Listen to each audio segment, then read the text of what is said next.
Em destaque no Panorama CBN, estados e municípios começam a suspender a vacina do Butantan contra a dengue. O presidente do Senado deve definir calendário da PEC pelo fim da escala 6x1.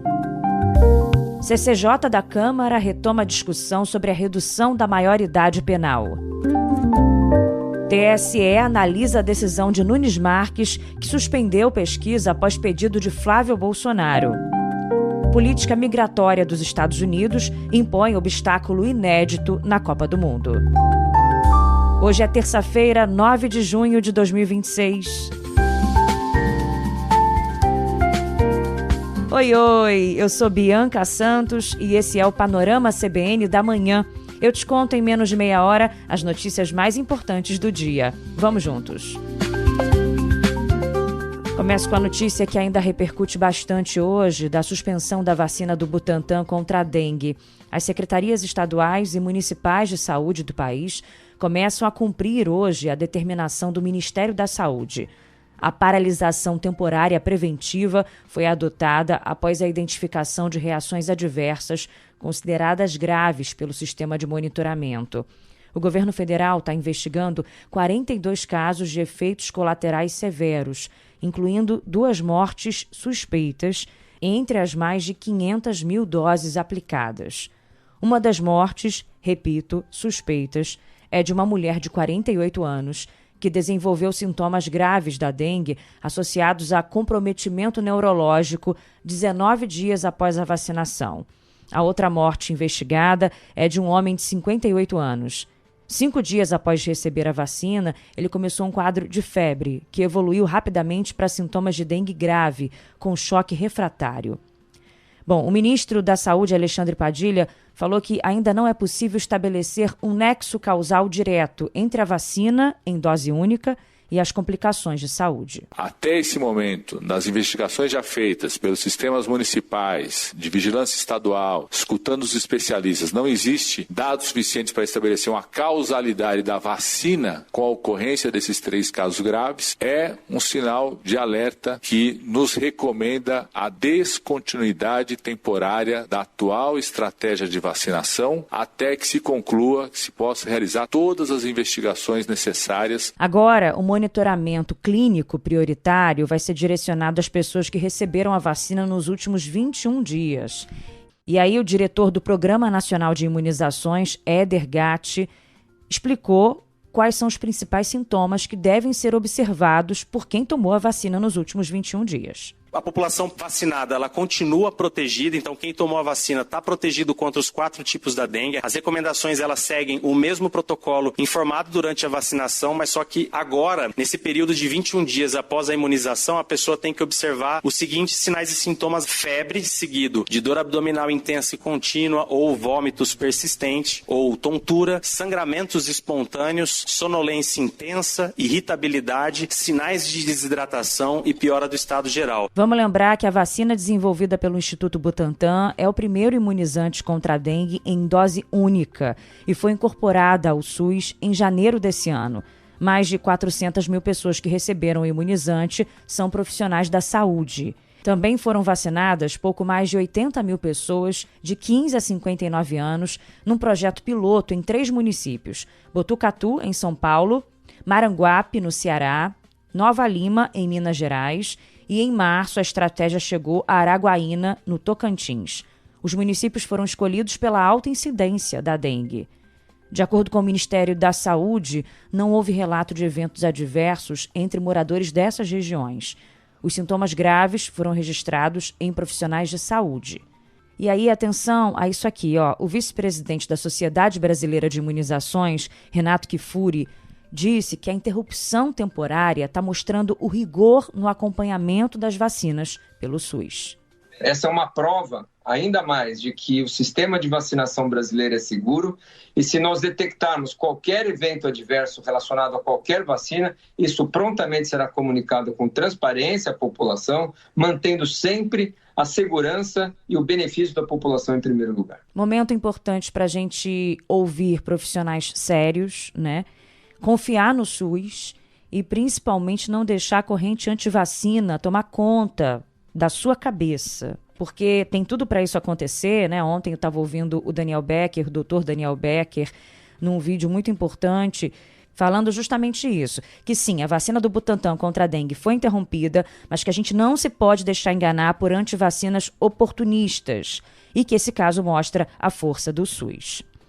Bom, o Instituto Butantan declarou em nota que colabora com a Anvisa no fornecimento dos dados para garantir a segurança das próximas etapas da campanha. A Autoridade de Saúde Federal ressaltou que a eficácia do imunizante nacional permanece garantida para quem já foi vacinado.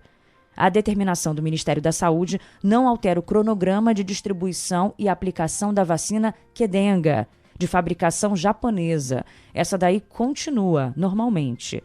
É uma vacina estrangeira que vai estar continua disponível na rede pública do país para o atendimento exclusivo de crianças e adolescentes com idades entre 10 e 14 anos.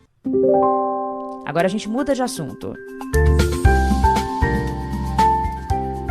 Eu te conto que a Comissão de Assuntos Econômicos do Senado vai ouvir hoje o presidente do Banco de Brasília, Nelson Antônio de Souza.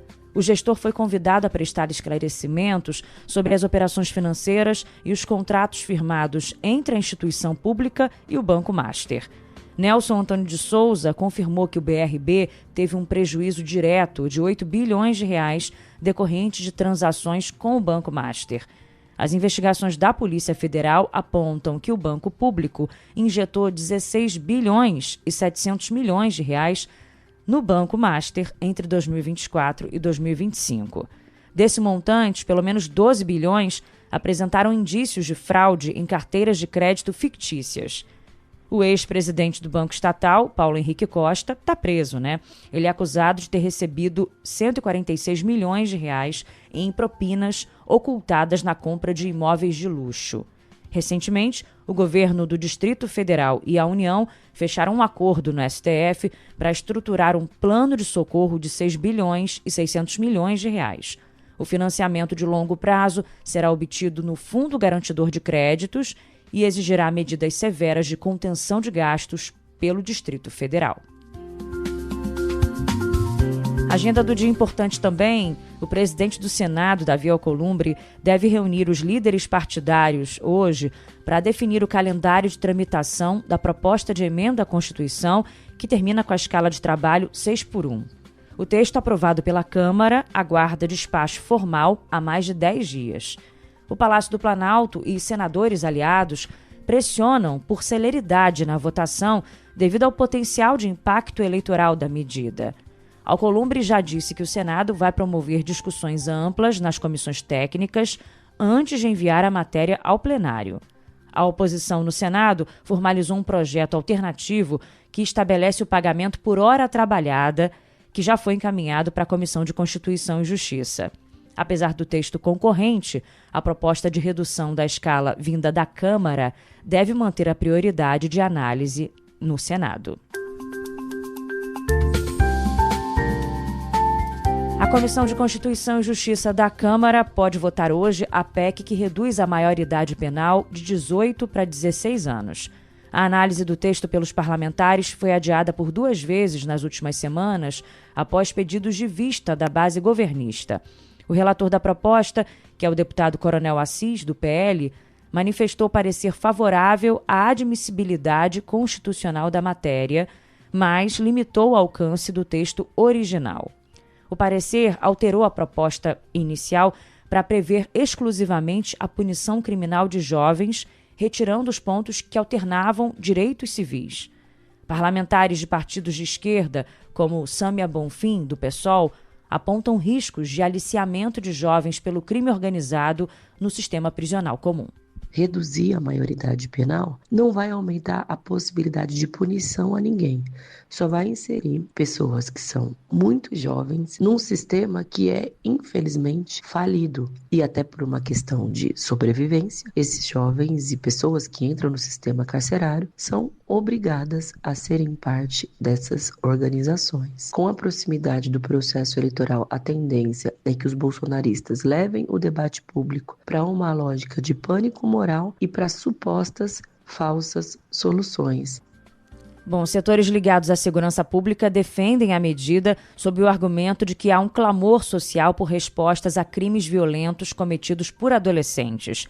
E o relator Coronel Assis acredita que o debate vai avançar hoje. Naturalmente, regimentalmente, pela questão do posicionamento ideológico, do PT, do PSOL, eles devam obstruir, devam usar desses instrumentos regimentais para promover isso, mas eu acredito que seja inevitável, a aprovação da admissibilidade, uma vez que eu entendo que todos, os deputados que ali estão, eles irão votar pela aprovação da admissibilidade dessa matéria. Na votação prevista para hoje, a Comissão de Constituição e Justiça avalia se o texto cumpre os requisitos jurídicos e a compatibilidade com as normas constitucionais, sem entrar no mérito das regras.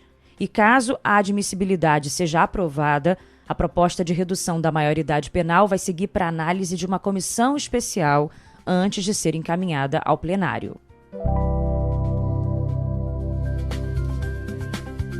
Agora eu te conto que o vice-presidente Geraldo Alckmin falou que o governo federal está empenhado em reverter o embargo da União Europeia à carne brasileira. Na sexta-feira, o Bloco Europeu oficializou a exclusão do Brasil da lista de nações que cumprem as normas contra o uso excessivo de antimicrobianos na pecuária. As autoridades europeias justificaram a sanção comercial, alegando que o Brasil não forneceu documentos suficientes para comprovar o controle de antibióticos na produção animal.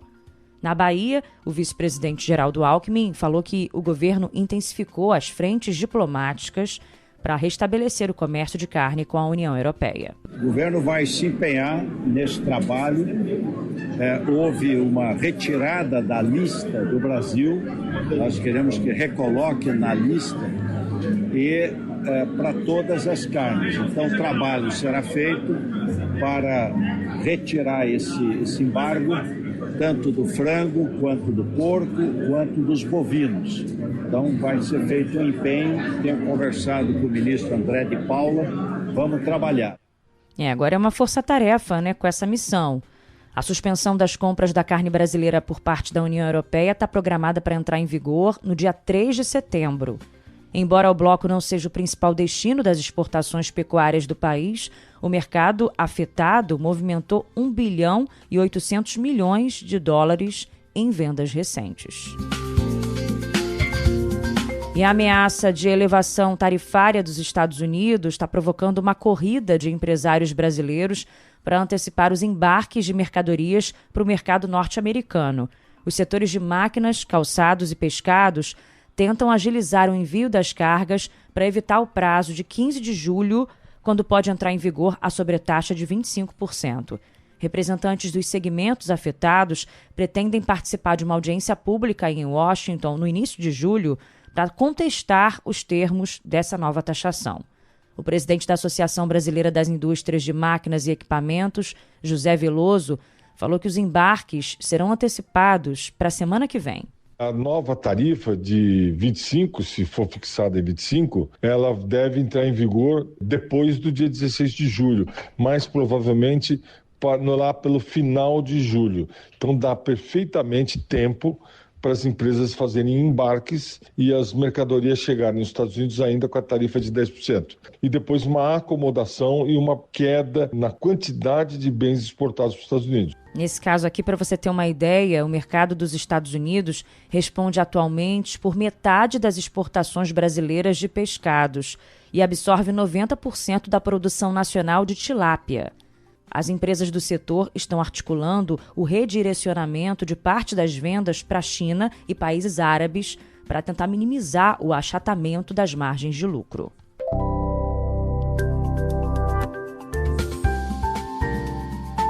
Notícia importante também, o TSE, o Tribunal Superior Eleitoral, deve julgar hoje se mantém ou revoga a decisão do presidente da Corte, Cássio Nunes Marques, que suspendeu a divulgação de uma pesquisa que mostra a queda de Flávio Bolsonaro após o vazamento do áudio do caso Master.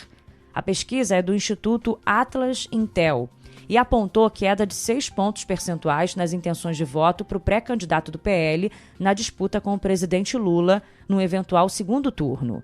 O levantamento foi divulgado no dia 19 de maio, 6 dias após a revelação de um áudio em que Flávio pede dinheiro a Daniel Vorcaro.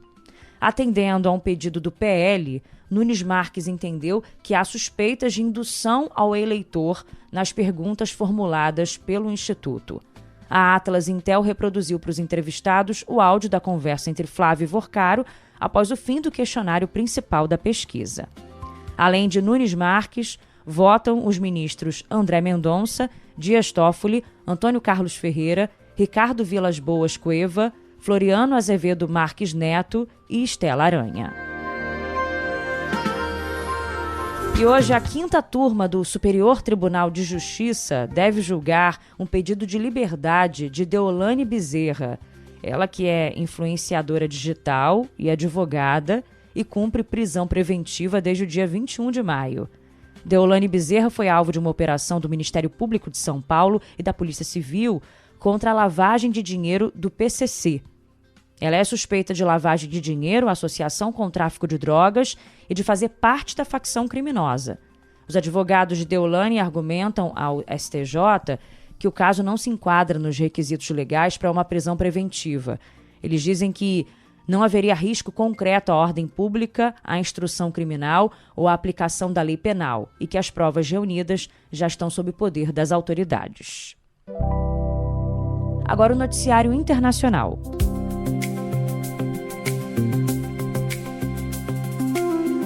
O resultado da eleição presidencial no Peru continua indefinido. Com mais de 95% das urnas apuradas, a diferença é de apenas 30 mil votos, num universo de 27 milhões de eleitores.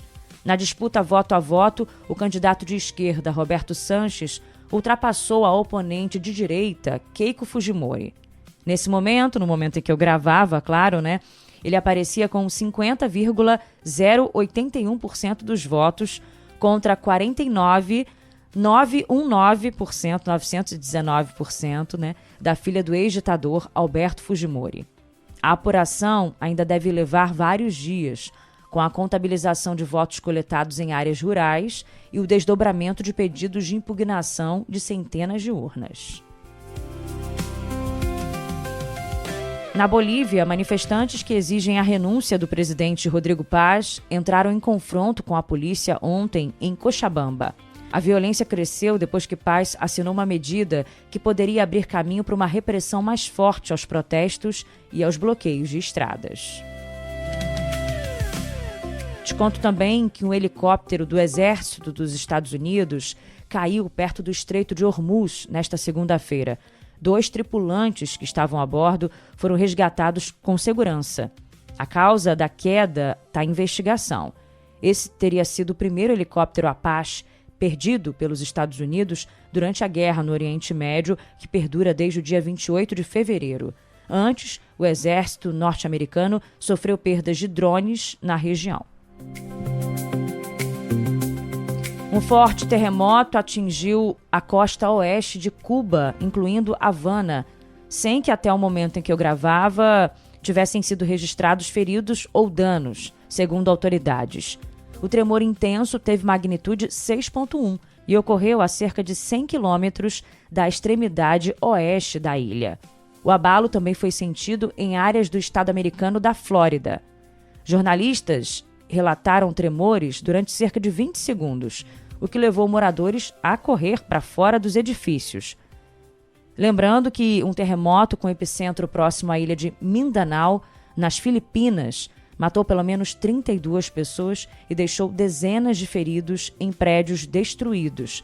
O sismo, de magnitude 7,8, atingiu em cheio a cidade de General Santos e seus 700 mil moradores, ativando alertas de tsunami em vários países asiáticos. Agora o futebol. Com a seleção brasileira.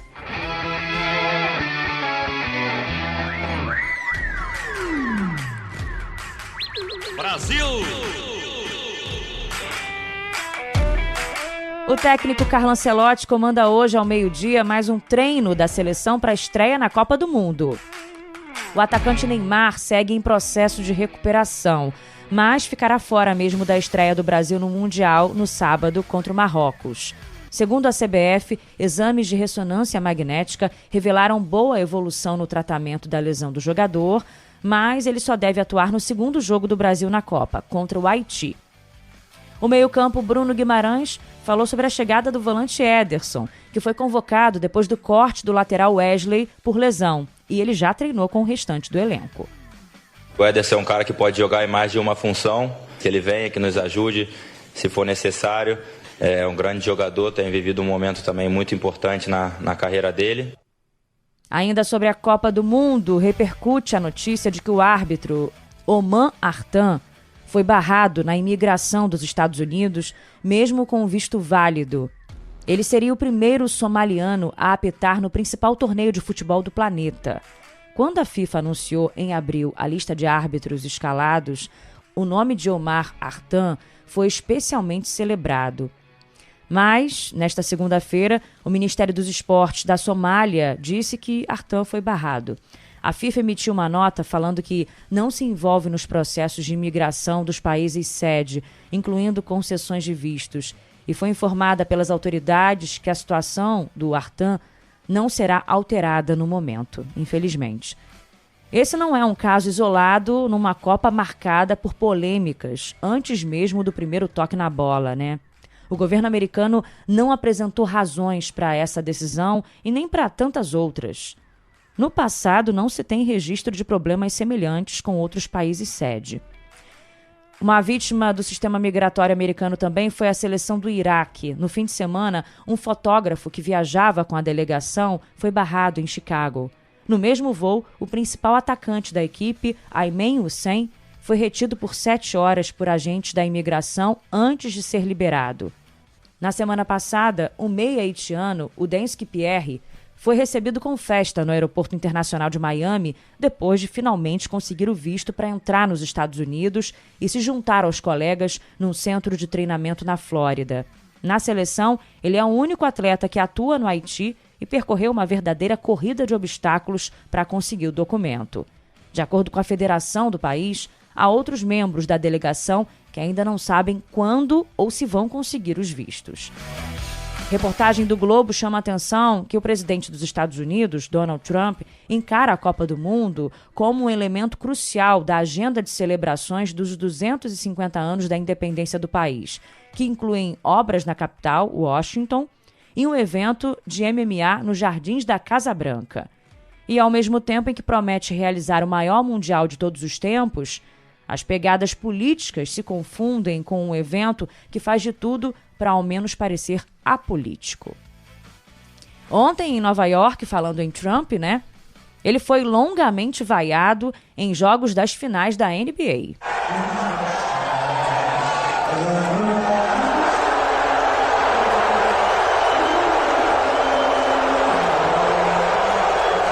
Isso aí foi no Madison Square Garden. Os protestos da torcida ocorreram no momento em que as imagens de Trump apareceram no telão do ginásio durante a execução do hino nacional americano, antes do jogo entre New York Knicks e San Antonio Spurs. O descontentamento de parte dos torcedores reflete a insatisfação com a queda recente nos índices de aprovação do governo e com a condução da política econômica para conter a alta do custo de vida. Pesquisas de opinião locais indicam também um recuo no apoio ao presidente entre eleitores da base conservadora, devido ao preço dos combustíveis. Manifestantes nas arquibancadas protestaram também contra as alterações logísticas causadas pela presença da comitiva presidencial, classificada por torcedores como uma interferência no evento esportivo. O rígido esquema de segurança montado pelo serviço secreto forçou o cancelamento das festas de rua organizadas pela prefeitura. E a rejeição remete também ao histórico de críticas públicas feitas a Trump, à governança da NBA e ao engajamento político e social de atletas da liga em anos anteriores. Em quadra, os Spurs venceram os Knicks por 115-111, diminuindo a desvantagem na série final para 2 vitórias contra 1. E para fechar, voltando a falar de esporte, né? Eu te conto também que o brasileiro João Fonseca assumiu a posição 25 no ranking da Associação dos Tenistas Profissionais. Antes do torneio de Roland Garros, em que chegou às quartas de final, Fonseca estava na posição 30. Então agora subiu mais um pouquinho. E vai subir cada vez mais, né? Estamos aqui na torcida.